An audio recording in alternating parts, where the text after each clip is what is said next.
Ismael Romero, posible umanong babalik sa Meralco? Depende na lang din kay Romero kung hihingi na ba siya ng tawad kay Nick Demusis, yung sinipa niya sa Dubai. At ngayon ayon sa management ng Meralco, gagawin daw nilang lahat makabalik lang itong si Romero sa PBA.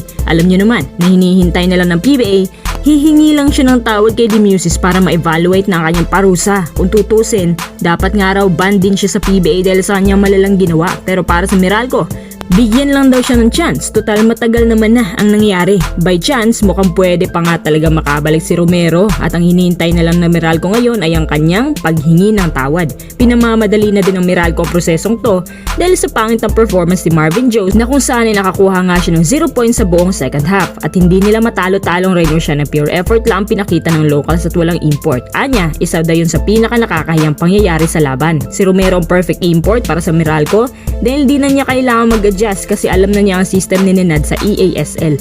Athletic din siya, masipag, may shooting, may speed, may konting handling, durable, kahit mainitin ang ulo at buakaw, pero si Romero daw talaga ang gusto nila. So sana, pumayag na si Romero na sinasabi na sa 65% na makakabalik sa Meralco, pero kung ayaw talaga, maghahanap na lang din daw ng bagong import ang Meralco.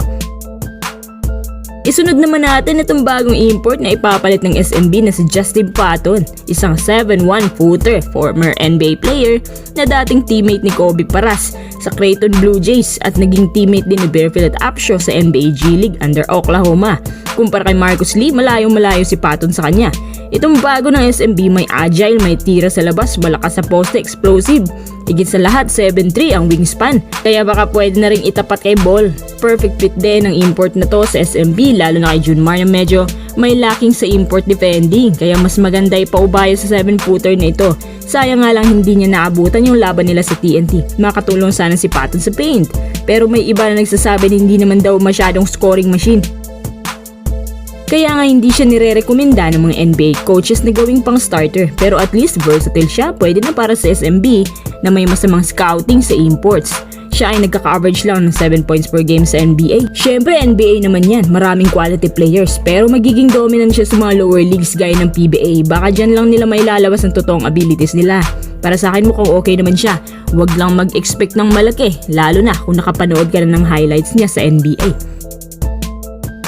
Mga players na posibleng papakawalan na base sa mga trade rumors at base sa mga pangangailangan ng ilang PBA teams. Pinakauna na natamaan po dito si Simon Enciso ng TNT. Ito ay dahil sa pagkaka-acquire nila kay Evan Nava. Tinanggal na kasi si Nava sa roster ng SMB dahil di naman siya naging productive sa kanila. Shooting guard, nagkaka-average ng 12 points sa B-League, 3 points per game sa SMB. Maayos sa playmaking, napaka-shooter din ito. Di lang siya masyado nabigyan ng halaga sa kabila, kaya naging stagnant ang karera niya at lubak-lubak. Dahil nga sa pagkaka-acquire sa kanya, si Simon Enciso nilagay na po sa UFA list ng TNT with rights to salary.